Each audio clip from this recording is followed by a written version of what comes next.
Piaguaba. Caminha pelas cartografias das lagoas da cidade de Fortaleza e do entorno, né, da área metropolitana. Em seu doutorado, estuda comunidades quilombolas no sertão do Ceará. Comunicadora no canal Rosiculturando, onde entrevista profissionais que desenvolvem ações continuadas. Essas ações dialogam, fazem o diálogo entre cultura e educação. E assim, com essas experiências, temos a transformação de nós e da sociedade. Rose, muito grata, viu, porque você aceitou mediar essa mesa. Ela disse, mas eu vou acabar sair de um mês, me dando 10 minutos. Ah, tá. Seja bem-vindo. Bom, gente, vocês vão aí me ouvir mais um pouquinho, né? A nossa convidada. Vou começar aqui pelo Claudenildo de Matos, o Nildo Tapeba. Seja bem-vindo, ele é liderança indígena Tapeba, mestre em políticas públicas em educação, graduado em pedagogia e letras, tem pós em gestão escolar e coordenação pedagógica e é diretor da escola Tapeba Angaturama, Lindalva Teixeira. Seja bem-vindo, Nildo. Vou chamar aqui Alessandra Massulo, que é assistente social e educadora popular, pesquisadora em oralidades afro-brasileiras, doutoranda em educação, integrante do Núcleo de Africanidade Cearense, do NEGRA-CT e colaboradora do Movimento de Pescadores e Pescadoras Artesanais do Piauí. Seja bem-vinda, Alessandra Massulo. Vou chamar também o educador Paulo Leitão, que é articulador comunitário do Sistema FEComércio, dialoga com a cultura e a educação. Eu digo que o Paulo ele dialoga com a cultura e a educação mesmo antes da política pública de mestres e mestras, né? Então esse homem aí já vem caminhando há muito tempo, né? Antes da política pública ele já estava fazendo esse diálogo. Ele entrelaça artesanias, saberes, filosofias, artes e ofícios dos povos humanos, povos tradicionais do Ceará. Então, sejam muito bem-vindos, né, a esse momento de diálogo, vocês também, né? Sejam muito bem-vindos, bem-vindos a esse diálogo. E a gente vai começar aqui pelo Nildo, vamos ouvir o Nildo aqui na nossa mesa. E aí, em seguida, ouviremos a Alessandra Massulo e, posteriormente, o Paulo, tá bom? Então, a palavra é sua, Nildo. Vou aqui contar um pouquinho do que é essa educação específica, diferenciada, me trazendo para o meu povo, que é o povo Tapeba, que fica em Caucaia. Nós somos tradicionalmente vindo da oralidade,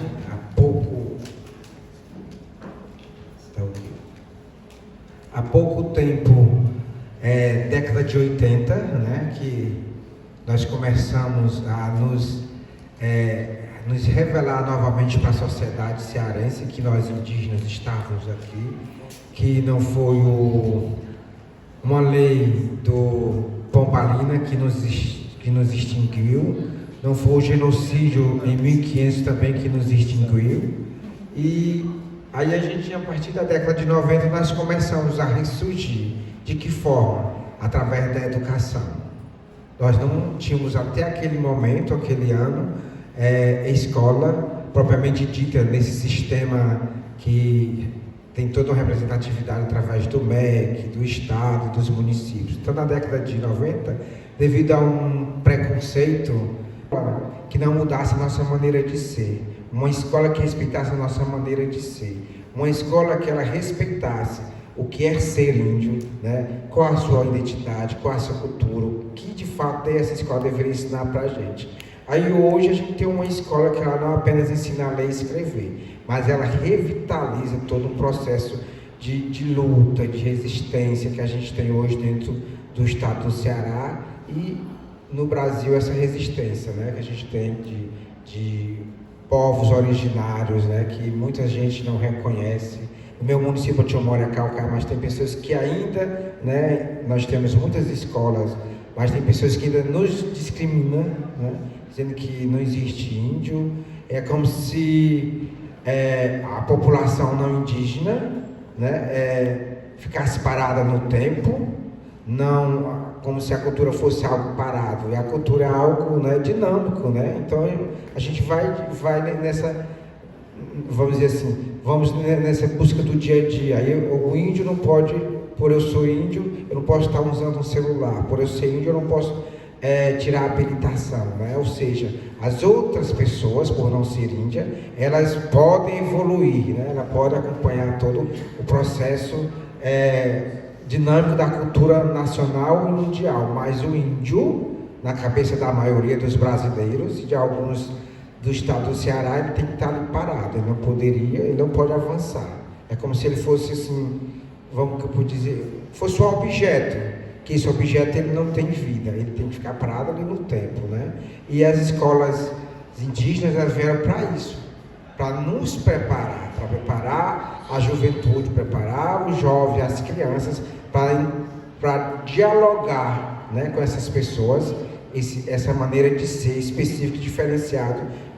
O que é ter equidade dentro de uma escola indígena? É você respeitar a criança, respeitar a família na sua essência. Da forma como ela se encontra, chega na escola, você não vai voltar porque ela está sem chinelo, você não vai voltar porque ela não se alimentou. Ao contrário, a escola indígena, ela chega para a criança e pergunta para a família. Quando ela não tomar café, você fala que a gente vai providenciar. Se ela não almoçou, você fala que a gente vai providenciar alguma coisa para essa criança se alimentar. Isso aqui é equidade. A criança não tem, a escola tem condição, então a gente vai fazer isso. É esse processo que a gente tem. E além de tudo isso, essas palavras, elas trazem a essência do nosso povo. Luta.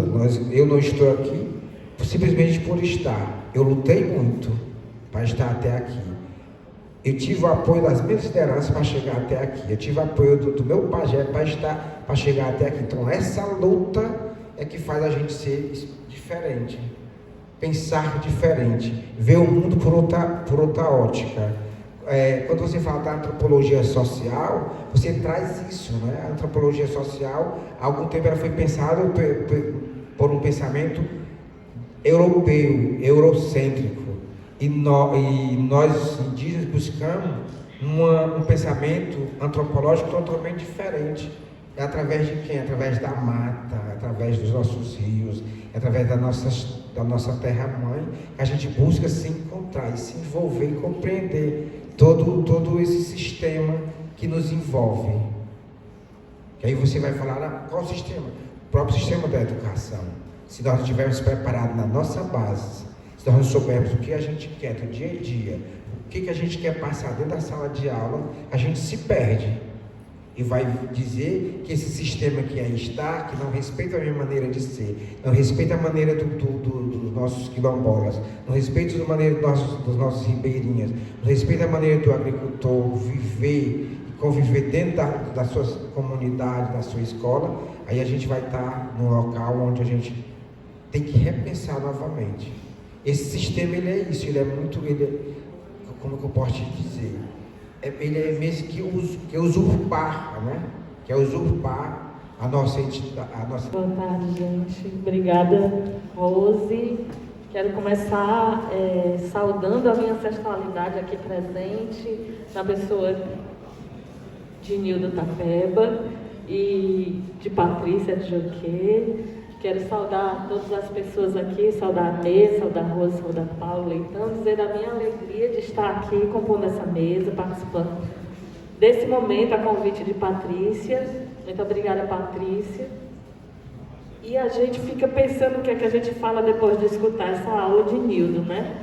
Que a gente fica pensando assim, ele trouxe já muitos elementos para a gente falar sobre a oralidade, sobre os povos, né, tradicionais, e de uma forma assim tão linda, né, de uma forma tão simples, né? E ao mesmo tempo tão complexa, profunda, de um entrelaçamento que existe entre educação e cultura, entre tradição oral, entre escrita, entre oralidade, entre a vida que se vive com as comunidades tradicionais, né? Então, eu ouvindo Nilde, eu ficava me lembrando de ontem, na fala de Daniel do Curu, fala tão linda, né? Que dizia exatamente o que Nildo traz na fala dele quando apresenta toda a experiência, toda a história que ele mostrou lá do povo Tapeba e com a escola diferenciada indígena, de que não existe separação, né, entre o saber e o viver das comunidades tradicionais, dos povos originários e das comunidades tradicionais. Não existe diferença, né? O que se vive, o que se faz e o que se sabe é o tempo todo entrelaçado, o tempo todo junto, né? Por isso que a escola, ela é diferenciada, né? A escola indígena é diferenciada, ela não é uma escola como a escola que eu estudei, que vocês, eu acredito que estudaram também, né? Que é toda frase de como tem sido oportuno esses encontros aqui na Bienal, esses momentos em que a gente está junto, né? Nessas mesas, para a gente olhar, esses são convites para a gente olhar para quem a gente é, né? Para a gente olhar para o que a gente faz, como que a gente faz, né? Como é que a gente está fazendo a educação e como é que a gente está fazendo isso tendo com orientação nos saberes ancestrais que a gente tem perto da gente, né? E o povo Tapeba está bem pertinho da gente.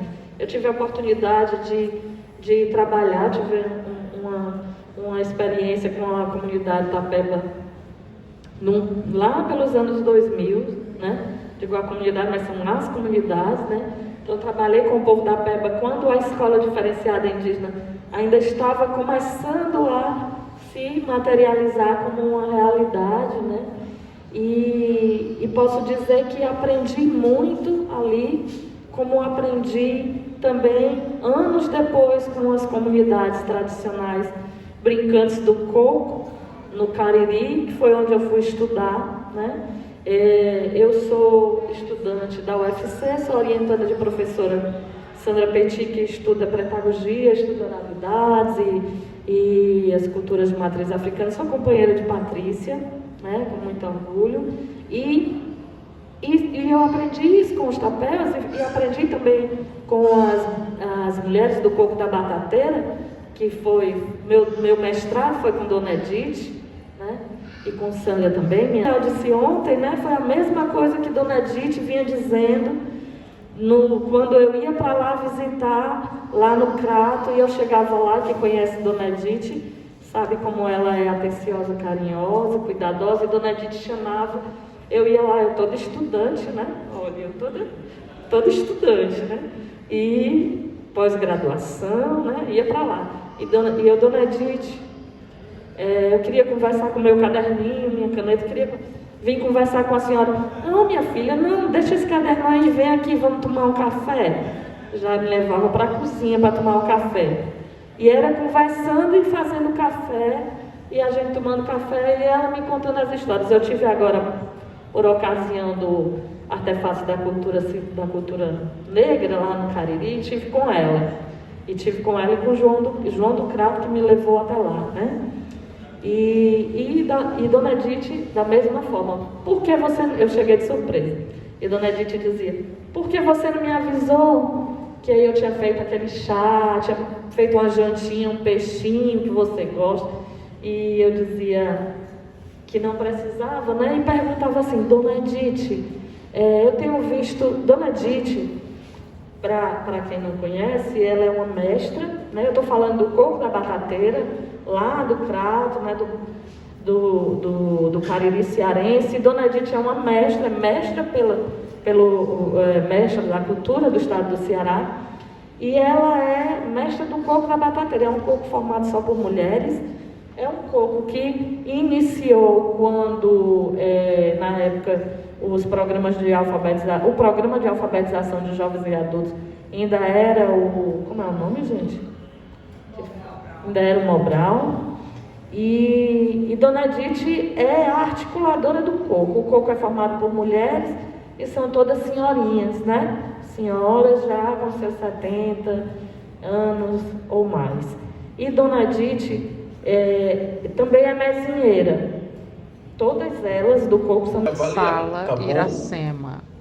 Se a escola é esse território, do artista onde a cultura acontece, se a escola é o próprio território, é o terreiro, é a casa de reza, é o lugar onde se brinca.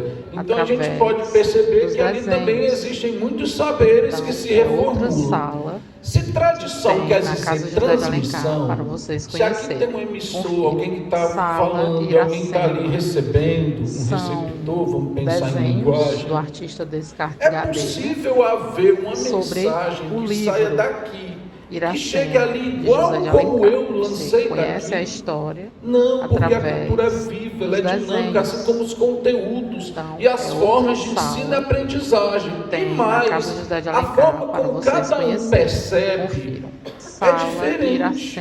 Por isso a riqueza de um professor e de uma sala de aula. Porque você tem muitas possibilidades de um conteúdo ser visitado na cultura popular. Mas por que trabalhamos essa cultura? Porque ela é bonita? Também, né? Mas é muito mais que isso. Tem na casa de então, José de Alencar, continuar falando um pouquinho dessas palavras, né? A palavra tradição, vem, como eu falei, vem de tradição, quer dizer transmissão. Então a gente percebe que tradição está extremamente ligado a transmitir, ao ato educativo de uma geração para outra. Toda tradição é boa? Claro que não. Por isso que a sociedade se renova sempre na tradição. Porque a tradição é uma das coisas mais contemporâneas que a gente pode viver, porque ela está aqui. Ela está entre nós, ela permeia as pessoas, né? Ela perpassa as vidas, né? Então a tradição está presente. E a palavra cultura? Iracema. Se ela vem realmente da palavra cultivar, de cultivo, né? Que é uma das hipóteses da palavra cultura, ela diz que aquilo que a gente está cultivando, plantando, nesse processo, seria a cultura. Mas eu gosto muito de uma definição da cultura que diz que toda ação humana na natureza é cultura. Do artista Descartes Gadelha. Toda ação humana na natureza, inclusive a nossa imagética e a nossa imaginética, que é um conjunto de imagens e um conjunto de imaginários que a gente trabalha, isso também seria cultura, porque são ações nossas na natureza. Essa ação não necessariamente é uma coisa tátil, é isso que eu quero dizer, ela pode ser um processo. Tem alguns formuladores da arte que acham que na imaginação já é arte. Não precisa nem você pintar, porque esse processo que envolve intuitivo e tantas outras partes do nosso psicossocial que a gente está trabalhando. Mas voltando à palavra cultura, né, tradição, sempre se fala da palavra popular, né? Bem, uma cultura, para ser tradicional, não necessariamente ela tem que ser popular. Por isso que algumas categorias de análise, alguns autores não trabalham mais a palavra popular. Mas fala, porque o pessoal tem raiva de povo? Não, cara. É porque a palavra popular remete a gosto das maiorias. E uma cultura, para ser legitimada, ela não precisa ter a maioria. Ela pode ser só da minha família, do meu grupo. Ela não precisa estar legitimada por uma maioria. Por exemplo, dá aqui um exemplo do povo Tapeba. Não existia índio Tapeba até os anos 80. Porque nunca existiu essa etnia Tapeba, não é verdade? Existiu o quê? O aldeamento de Nossa Senhora dos Prazeres, em Caucaia, onde eram aldeados potiguaras, tremembés, juncais, não é verdade? E outras minorias, muitas outras minorias. Esses grupos juntos, a partir de uma pedra chamada Tapeba, de uma entidade que apareceu numa pedra, né, na lagoa deles, eles passam a se chamar o povo Tapeba, um povo que vem de vários povos. Genipapo Canindé, existiam os índios Genipapo e existiu o povo Canindé. O povo Canindé, quando foi parar em Aratuba, uns não quiseram ficar em Aratuba, tiveram medo no maciço Baturité. Daí algumas famílias disseram, não, vamos para o aldeamento do Aquiraz. Lá vai os Canindé para o aldeamento do Aquiraz. Daí passaram a ser Genipapo Canindé. Não existia o povo de Genipapo Canindé, existiu ler, né? Não, existe um mundo de teóricos aí para a gente ler, gente, no Oriente, em vários lugares. Dona Maria de Thier, estive recentemente na sua casa, em Porteiras. Lembrança, tá certo? Que são categorias que a universidade pouco trabalha, sobretudo com a reminiscência, né? E acho que os aspectos não festivos é justamente o que a professora falou, é o alimento, é a cultura alimentar, é a história daquela família, porque são sistemas geralmente familiares, lembrando que essa família tradicional, pai, mãe, filho, ela nunca teve presente assim da cultura popular, porque família na cultura popular é um sistema muito mais amplo, é quem chega, come, é quem é criado perto. Às vezes a pessoa é de uma casa e é criada na outra. Então é muito mais amplo a categoria família, num quilombo, ou numa aldeia, ou num grupo de reisado. Família é muito mais largo, né? Do que essa família que a gente vê como um núcleo mais, vamos dizer assim, urbano, né? Mais ocidental e tal, assim. Então eu espero que todo mundo cante uma música, eu também vou finalizar com uma música de reisado, que eu mestre de reisado. A Patrícia me olhou, dizer para vocês que é mágico esse mundo que a gente vive. Eu trabalho em 104 municípios do Ceará, espero nos próximos 2 anos chegar nos 184 municípios do Ceará. Quero convidar vocês para dia 20, domingo, estarem na abertura do Povos do Mar, porque vai ser um momento incrível, encontro do SESC, lá no Hotel de Parana. Além de nós termos 200 comunidades participando, 25 municípios, vai ter o show da Elba Ramalho. Mas antes do show da Elba Ramalho é que vem a cereja do bolo. Nós vamos trazer pela primeira vez a Fortaleza os caretas de Piqué Carneiro. Então vão estar 2 grupos de careta de Piqué Carneiro, que é do ciclo pascual, se encontrando com 2 grupos de papangu do Beberibe. Papangu, assim como careta, são brincadeiras da Páscoa, que milhares de pessoas brincam no Ceará, porque na cidade ninguém vê.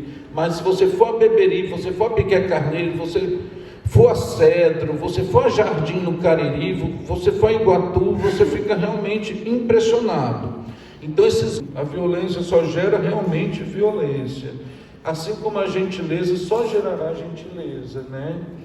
Mas quando se fala briga, no sentido do reisado, é uma boa briga, está falando de trabalho, tá bom? E a música é assim: briga São Paulo, briga França, briga Minas, briga Santa Catarina, briga primeiro Japão. Briga São Paulo, briga França, oi, briga Minas, briga Santa Catarina, briga primeiro Japão. Briga Maranhão, vou brigar com o estrangeiro, vou brigar o ano inteiro a favor dessa nação. Briga Maranhão, vou brigar com o estrangeiro, vou brigar o ano inteiro a favor dessa nação. É isso. Muito obrigado. Obrigada, ancestrais, por essa tarde de aprendizado aqui com essas 3 pessoas lindas, né? Que trazem essas escritas, essas oralidades, né? Marcadas aí nos corpos, nas festas, nas tradições, no currículo oculto, como estratégia, né? De perdurar as tradições tapeba, na dança do coco, da Dona Edith, lá no nosso sul do estado, né, como forma de resistência também de uma tradição, de mulheres, de senhoras. Então essas oralidades nos cercam, nos alimentam, nos inspiram. O Paulo traz várias inquietações que nós temos em relação aos conceitos, aos termos que são utilizados nas pesquisas, nos eventos. E a partir desses conceitos, ele também traz tantas vivências com os povos, né, de cultura popular tradicional, né, dentro do nosso estado, que muitas vezes nós não conhecemos. Então, esse momento também celebra esse encontro das oralidades, né, dos povos, das culturas, das tradições que nós temos no Ceará. Mas assim, eu não vou me estender muito por conta do horário, né? Que a gente tem uma outra atividade daqui a pouco. E já deixo aí para você